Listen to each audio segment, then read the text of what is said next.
Hi, I'm Stumpy Nubs, and like many woodworkers, I've built my share of workbenches. But some of our readers don't want to build a workbench. They have no more interest in making their own bench than they have in making their own tools, like maybe hand planes. They'd rather buy a good bench so they can concentrate on the type of woodworking they enjoy. It was for those woodworkers that I made the ultimate sacrifice. I moved my homemade Rouleau workbench over to the other workshop, and I moved in a new $2,500 Swedish-made workbench from Sjobergs. Yes, I am willing to subject myself to all of this handcrafted European beach so that you can find out if it's really worth the price tag. You're welcome. But evaluating a workbench isn't easy, and price doesn't always equate to performance. Certain features or lack thereof can make or break a bench, and knowing what to look for before you buy can save you years of regret. So let's talk about what makes a good bench.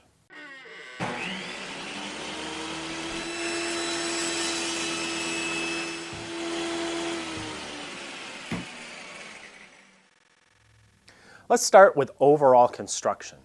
A good bench should be stiff and stable. Here in America, we make a lot of workbenches out of maple and oak. But for centuries, the Europeans have been making theirs from beech because it's an extremely stiff and fine-grained wood, which makes it one of the most stable woods around. In fact, hand plane makers had preferred beech for centuries because of its stability. Some of my hand planes are more than 200 years old and still growing strong, made out of beech. Stability is very important in a workbench too. And besides choosing the right material, the way you construct the top can be a major factor. Most bench tops are made by laminating together narrow boards.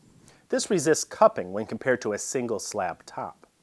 But you want to avoid laminated benches with boards that don't run down the full length of the bench top, because every end grain splice compromises the top's overall stiffness. You can't tell by looking at it, but this particular bench also has tongue and groove joinery between all of these laminated layers, which adds to its stiffness. That's a feature that is nice to look for as well.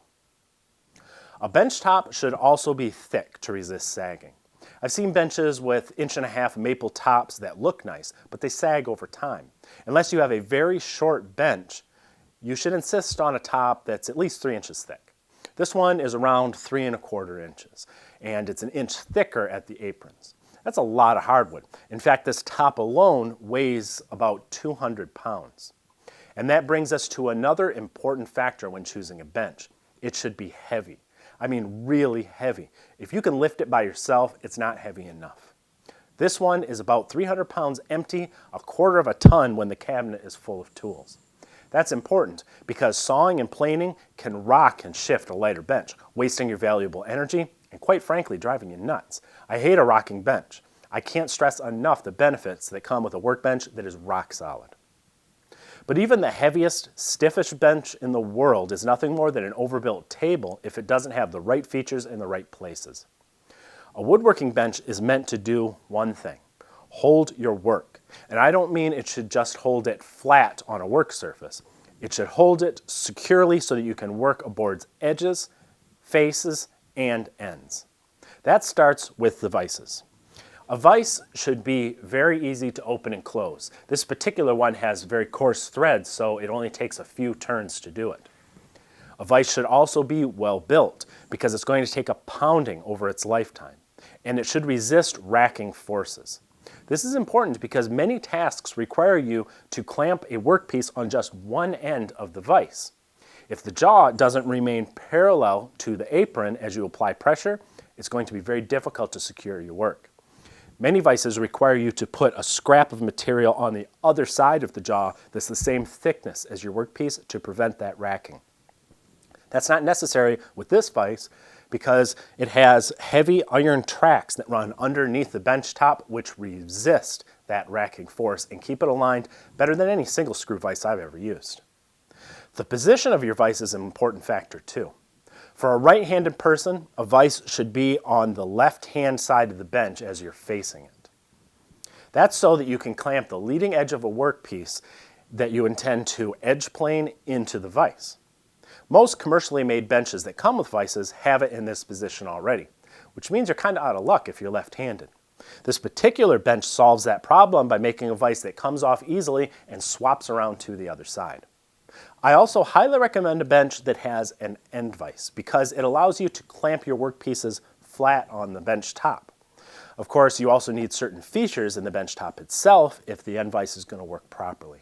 You'll notice that this one has 2 rows of holes running across the length of the top. These serve 2 purposes. They're for bench dogs and they're for holdfasts. Bench dogs are pegs that can bind with your vise to pinch a workpiece securely and hold it down. You want a fair amount of those in your bench top so that you can work with different lengths of stock.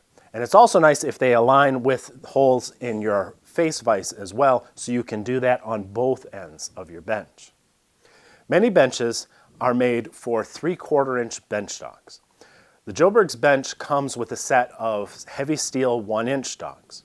You may wonder if 1 inch is heavier than you need, but it's not really about the dog itself as much as it is about the versatility of the holes. You see, most large holdfasts have a 1-inch shaft. So by making the dogs the same size, you can utilize the same holes for both the dogs and the holdfast, giving you a lot more clamping options on top of your bench without just filling it full of holes as you would need to do if you had separate size holdfasts and bench dogs. Holdfasts are useful not only on the bench top, but also on the bench face. A good bench should be designed to clamp on that surface as well. To do that though, you need holdfast holes in the legs, and you need a bench where the edge at the top is on the same plane as the legs. It amazes me how many benches neglect this important design feature. If you're spending good money on a bench, you don't want a design flaw that limits what you can do with it. So you should insist that the top be on the same plane as the legs. Finally, a good bench should have adequate tool storage. Some benches have trays in the top. I hate trays in the top. They fill with wood shavings and tools that you're too lazy to put away, and they limit the amount of overall workspace that you have on your bench top. I prefer a cabinet beneath the bench like this one. This one happens to have 6 drawers and 2 cabinet doors, and it also has a feature that I really like, which is a tray beneath the bench top. A bench isn't just a work surface, it's a major tool. With the proper features, it can be the most versatile tool in your shop. So, just like any major tool, a quality bench isn't going to come cheap. Sjoberg benches range from about $300 to nearly $3,000 depending on the size, tool storage, and other features. So, just as you wouldn't go out and buy a table saw without doing your homework, you should know what to look for when you're shopping for a workbench. And I hope this video helps. See you next time.